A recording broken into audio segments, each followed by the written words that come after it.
Alkitab itu adalah jawaban untuk semua kehidupan. Betul?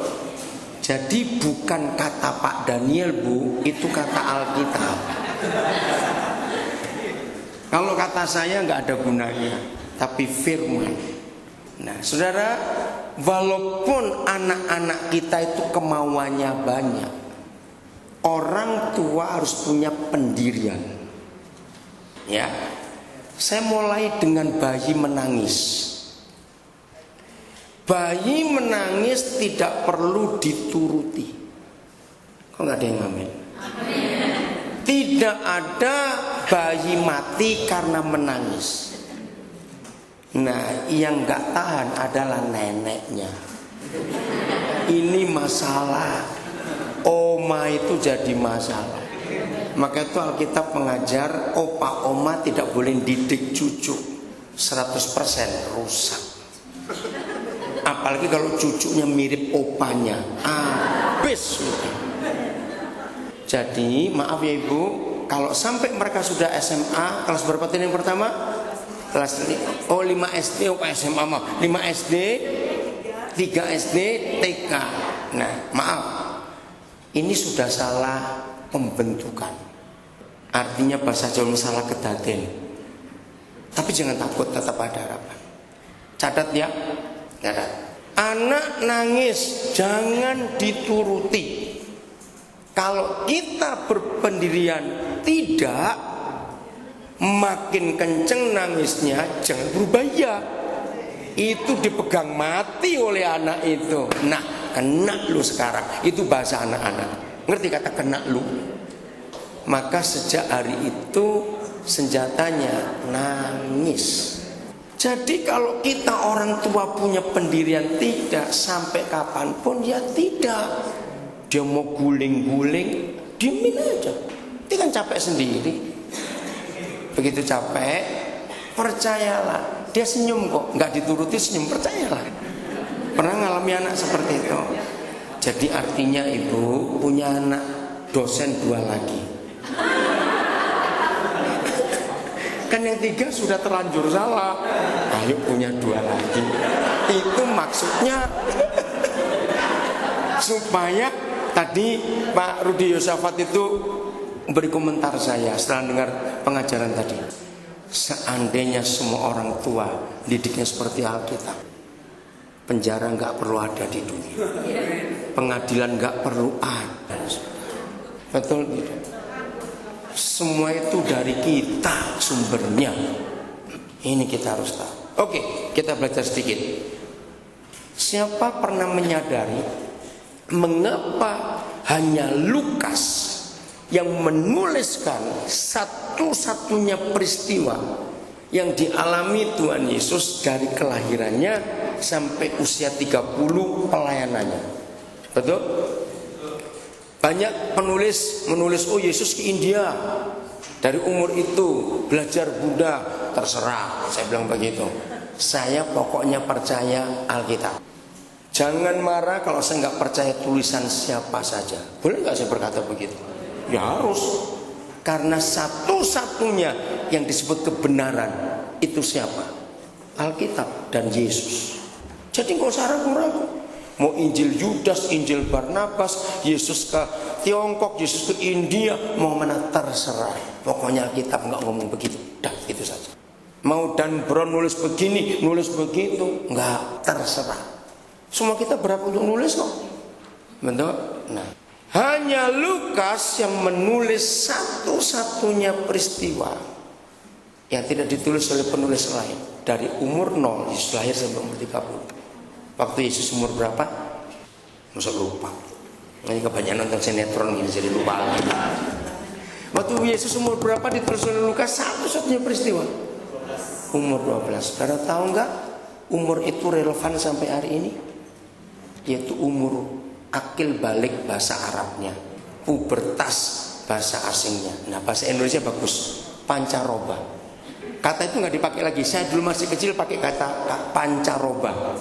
Memang ada perubahan. Panca itu 5, perubahan 5 indera itu di usia 12. Mengapa hanya Lukas yang menulis? Karena dia dokter. Dokter terus mendiagnosa harus tahu usia, dan ini luar biasa. Nah, orang tua belajarlah dari Lukas 2. Cepat catat ayatnya, Lukas 2:41 kalau nggak salah ya. Coba buka nih, Lukas 2 mulai 41. Nah, firman itu relevan sampai hari ini. Saya selalu mengajarkan kepada semua keluarga yang minta saya mengajarkan Lukas 2 itu pelajaran yang sangat bagus. Sebetulnya kita tidak perlu bermasalah dengan anak-anak kalau kita mempelajari kisahnya. Percaya nggak, di pasal ini Yesus memberontak orang tua. Kalau saudara pakai terjemahan Alkitab bahasa lain, saudara akan kaget. Begitu setengah mati ayah ibunya cari, lalu ketemu di bait suci, Yesusnya kurang ajar loh. Kenapa kamu cari aku? Loh, kurang ajar gak anak seperti itu? Salah. Tapi ini kejujuran Tuhan, bahwa usia remaja itu usia bermasalah. Ibu tunggu 7 tahun lagi. Karena anak pertama 12 jadi itu. Oh 10, 7 tahun kok. Kan sekarang 5. Oh kelas 5. Maaf 5 tahun lagi. Dengarkan ini saudara. Nah, terus kalau kita pakai terjemahan lama, apa urusannya aku dengan kamu? Masa kamu tidak tahu bahwa aku harus ada di rumah bapakku? Loh, bapakmu ini yang mana? Loh, benar gak kita berkata itu? Saudara, itulah kejujuran Alkitab. Ketika anak-anak kita usia 12 tahun, jangan jadi papa mama, tapi jadilah teman anak itu. Apa dampaknya kalau papa mama usia anak 12 tahun jadi teman? Akrab. Anak-anak nggak takut cerita rahasia. Ingat, kalau papa mama nggak bisa dekat kepada anak di usia itu, maka anak akan curhat ke temannya dengan pesan, jangan kasih tahu papa mamanya, ini kita berdua saja. Itu anak remaja. Dulu kita juga begitu, tapi lupa. Wajar saudara, semua usia belasan itu bermasalah. Lagi sekali bahasa Indonesia yang lama bagus, pancaroba, 5 indera ini berubah semuanya. Nah ini salahnya. Tiap-tiap tahun orang tua Yesus pergi ke Yerusalem pada hari raya Paskah. Kalimat apa yang salah di firman ini? Ada yang salah. Bukan firmannya yang salah, bukan keadaan yang salah. Tiap-tiap tahun menunjukkan rutinitas. Anak-anak paling gak suka rutinitas. Jenuh. Maka itu kalau guru itu pasif, anak-anak tidur karena gak menarik. Tiap-tiap tahun. Maka itu tadi di sesi pertama saya ngajar dari umur 0 sampai setahun. Ikuti perkembangan anak. Kita akan dibuat kaget. Umur setahun ke 2 tahun, beda lagi tidak. Kalau kita pakai hal yang sama terus, sakit anak itu. Ayat 42. Ayo. Ketika Yesus telah berumur 12 tahun, pergilah mereka ke Yerusalem. Nah, ini salah lagi. Seperti yang lazim, ini bahasa Arab, pada raya itu. Apa kata lain lazim? Biasa. Rutinitas lagi. Nah ternyata Yesus sudah bosan dengan agamawi. Maka itu papa mama jangan maksa anak-anak buat mesbah keluarga, apalagi keluarga macam-macam dengan cara yang sama terus bosan. Nah disinilah Yesus hilang, karena dia tahu nanti balik ke rumah sama lagi. Terus dia melihat satu yang baru di Yerusalem. Wow, ini luar biasa. Ibu, alihkan perhatian anak ke yang menarik, bukan pada yang diminta. Ngerti maksud saya? Jadi kalau anak itu menuntut seperti temannya punya, nggak harus kita turuti. Kita punya pendirian. Alihkan ke hal apa yang suka untuk anak itu. Pasti dia akan minta yang dia minta. Setuju saya ngomong ini saudara? Nah di situ pinter-pinternya kita sebagai orang tua. Ajak bermain, ajak apa. Satu kali, ini sudah lama, tahun 80-an yang lalu, ketika TV berwarna baru muncul di Indonesia. Itu awal tahun 80-an. Saya ke suatu desa di keluarga hamba Tuhan. Wah, kami di ruang tamu selesai pelayanan. Kok ini keluarga nggak keluar-keluar? Di dalam kamar dengan 2 anak, suami istri tertawa cekikian. Saya pikir ngapain ini mereka? Kami satu tim 4 orang, ya kami nunggu aja. Terus kami perlu sesuatu. Terus saya teriakin teman saya panggil namanya. Lagi apa kalian? Lagi nonton TV. TV. Saya tahu TV-nya di luar, masih hitam putih. Akhirnya si pendeta keluar karena saya perlu. Suara ini hikmat. Jadi anak-anaknya ini merengek terus, Pak, kenapa nggak punya TV kayak tetangga yang berwarna? Hitam putih ini bosan. Ternyata dia punya cara. Di kamar mereka ada almari kacanya besar. Mereka berempat duduk di depan kaca sambil mana itu TV berwarna. Waduh, itu hikmat yang luar biasa. Anak-anaknya terhibur juga. Nah itu caranya. Kita harus pintar-pintar jadi orang tua. Dan anak-anak bisa tertawa di kamar itu. Luar biasa bukan? Nah, alihkan Bu, ya, jangan yang lazim, jangan rutinitas. Ayat 43. 43. Sampai hari perayaan itu, ketika mereka berjalan pulang, saya tambahkan 3 huruf. Tertinggallah Yesus di Yerusalem. Boleh nggak saya tambah kata ter? Dia memang tertinggal kok dia. Betul tidak? Tertinggallah Yesus di Yerusalem tanpa diketahui orang tuanya. Salahnya di mana firman ini? Nah, orang tua macam apa? Kok anak hilang nggak diketahui? Oke, jangan tertawa dulu. Mari kita jadi seperti 2 orang ini, Yusuf dan Maria. Apa yang terjadi dengan kita sampai anak hilang tertinggal kita nggak tahu. Berarti kita sedang apa? Sibuk sendiri. Orang Sunda bilang lagi ngerumpi dengan teman-teman seperjalanan. Entah ngomongin masakan, ngomongin model rambut, atau ngomongin model baju, saya nggak tahu dah. Pokoknya ngomongin bisnis, ngomongin apa saja. Anak tertinggal kok nggak tahu. Berani salahkan anaknya? Loh, ayo jawab. Berani salahkan anaknya? Siapa yang salah? Ya kita. Ya, 44. Ini kesalahan fatalnya. Karena mereka menyangka. Stop, kata menyangka. Kenapa Sali? Salah sangka. Bukan salah sangka, Sal. Ada kata penting. Pernah dengar kata asumsi? Nah, ini fatal. Suami istri jadi berantakan karena masing-masing berasumsi. Saya mau katakan, asumsi itu 95% tidak benar. Hanya 5% yang benar. Betapa gobloknya kita yang gak benar kita percaya. Betul? Sekarang suami gak buat apa-apa, istri berasumsi buat apa-apa.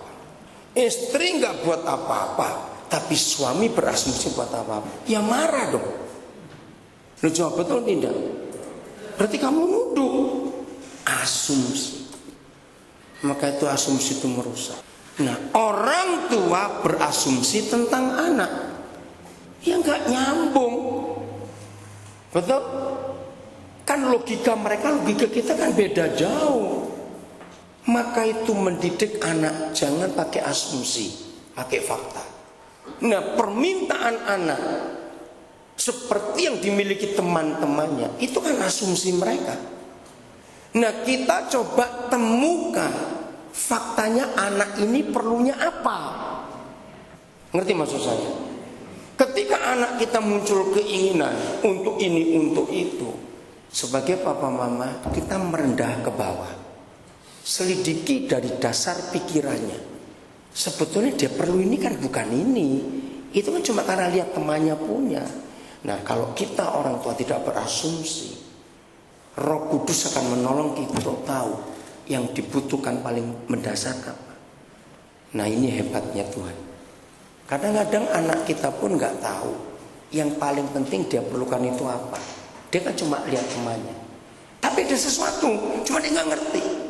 Begitu Roh Kudus bicara kepada kita sebagai orang tua tentang yang dia butuh, percayalah anak itu pun akan kaget. Oh iya, ini yang aku perlu. Begitu dia dapat yang dia perlu, dia tetap menuntut yang dia minta nggak? Enggak, saudara. Itu cuma bias. Tahu kata bias? Seperti orang main karambol begitu. Nah, di sini orang tua harus berhikmat untuk belajar kepada anak-anak mengetahui yang diperlukan. Maka itu jangan berasumsi. Karena mereka menyangka bahwa Yesus ada di antara orang-orang seperjalanan mereka. Sudah double salah. Kalau mereka dari awal sudah tahu anaknya nggak bersama mereka dan asumsinya ada dengan teman-temannya, harusnya cari tidak? Cari dong.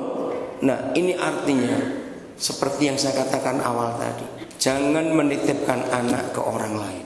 Kan orang tua Yesus menganggap itu, oh pasti aman dengan mereka, kan teman-temanku juga kok. Salah besar. Jangan anggap sekolah itu segala-galanya buat anak. Jangan, tetap orang tua tanggung jawab. Oke? Berjalanlah mereka sehari perjalanan ke jauhnya, salah 3 kali. Sehari jalan, kok nggak tahu anak ini hilang. Ini orang tua model apa? Berarti terlalu asik ngerumpi. Betul tidak? Ketika orang tua sibuk dengan dunianya sendiri, tidak menyadari dunia anak, maka anak hilang. Kalau saya lihat di sini ada berapa yang oma juga, ini bukan mamanya kalau lihat. Ya, nah, oma-oma tolong ya, jangan salah didik cucu, awas. Oke. Baru sadar, lalu mencari dia di antara kaum keluarga dan kenalan mereka. Terus ayat 45. Karena mereka tidak menemukan dia, kembalilah mereka ke Yerusalem sambil terus mencari. Terlambat. Terus 46 berapa hari itu? Sesudah, nah kan keterlaluan.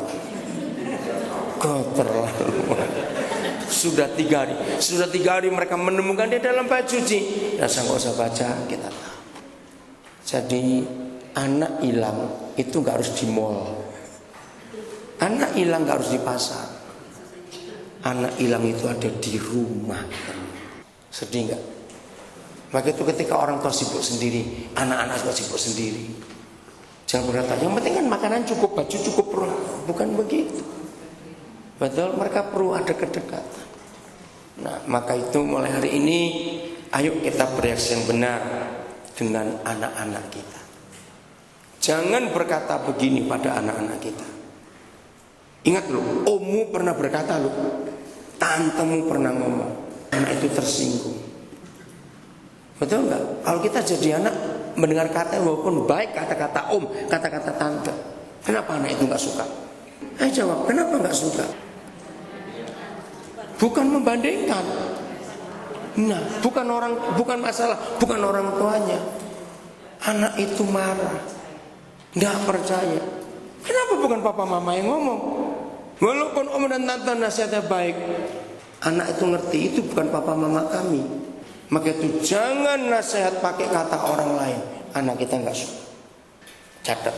Yang kedua, jangan membanding-bandingkan anak kita dengan sepupunya. Sakit nggak dibandingkan dengan sepupu? Sakit. Bahkan kakak adik kandung jangan dibanding-bandingkan. Kenapa kamu kok kayak adikmu? Dia itu rajin, dia itu pintar. Sakit hati. Maka nggak bisa progres. Maka itu dengan anak-anak itu luar biasa. Makin kaya kita belajar dengan mereka. Percaya? Kalau dengan ini nggak ada masalah lagi dengan anak-anak kita. Oke, satu lagi karena 2 orang diberi kesempatan. Ada? Coba. Oh, ada, iya. Oh, yang nggak bunyi. Bukan, tolong mic-nya pakai ini aja sudah. Mungkin saya cukup keras suaranya. Oh, cukup ya, bisa dengar? Oke, nanti ini aja loh, Bu. Ini saya ke sana. Bu, ini nggak apa-apa. Oh sudah. Saya minta balik. Ibu-ibu seringkali melakukan ke saya lah, pakai tangan gitu.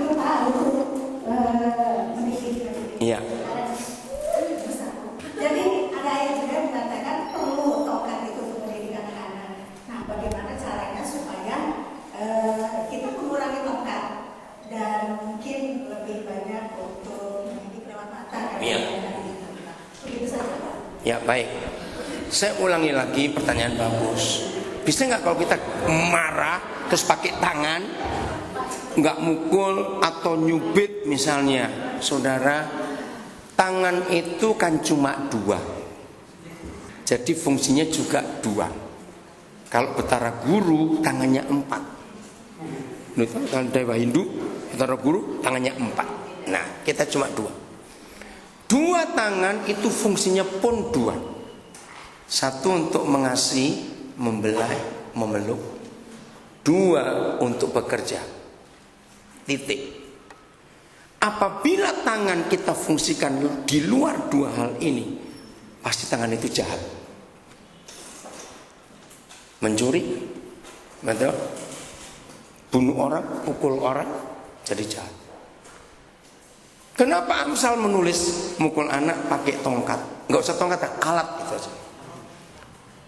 Saya belajar dari seorang namanya John Sudarma. Dia sudah dipindah ke Amerika. Dia pendiri Universitas Pelita Harapan, ya, awal 90-an yang lalu. Dia berkata ini, Den, kalau kamu ingin membuktikan anak-anak itu disayang atau tidak dengan papa mamanya, gampang. Bagaimana? Saya bilang, kalau kamu lihat anak, ulurkan tanganmu seperti mau peluk atau mau gendong.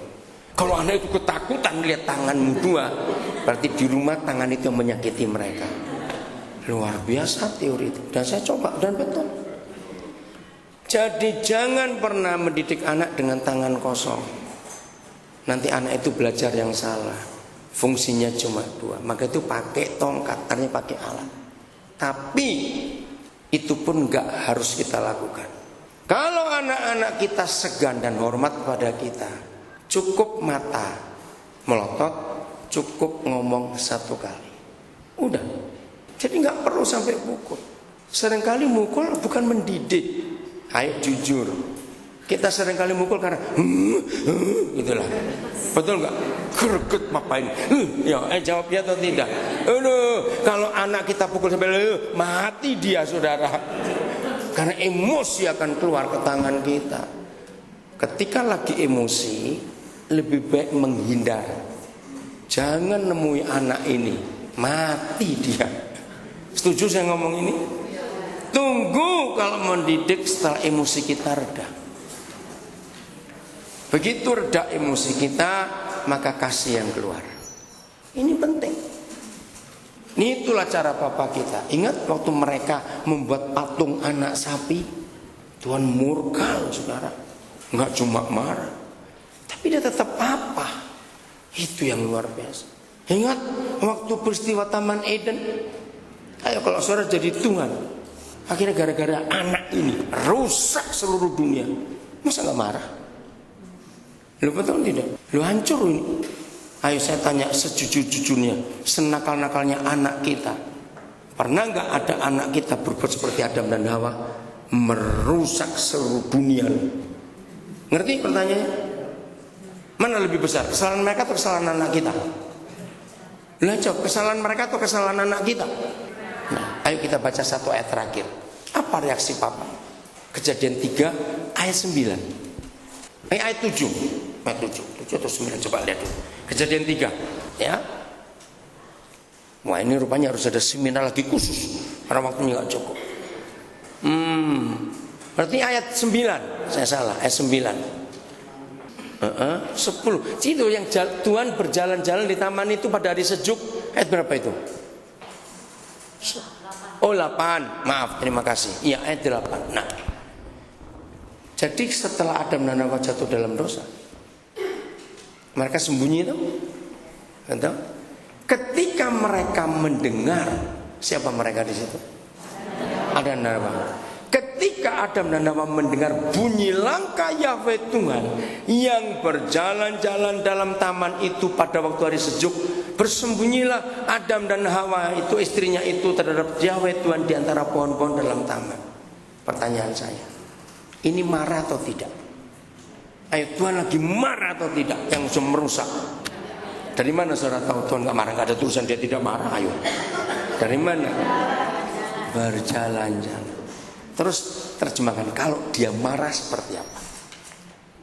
Ayo, tubruk. Mana dua orang itu? Mana yang merusak itu? Itu yang saya kaku. Sudah terlanjur mau diapain? Tetap dihukum. Bukan enggak dihukum, tetap dihukum, kan diusir. Tapi cara hukumannya itu yang luar biasa. Jadi Pak Mama jangan emosi. Walaupun anak kita salah, tetap kita sabar dulu, cari waktu yang tepat, cari kata-kata yang tepat. Ingat kalau kata-kata yang sudah keluar nggak bisa ditarik balik. Berapa kali hubungan kita jadi rusak gara-gara kata yang salah.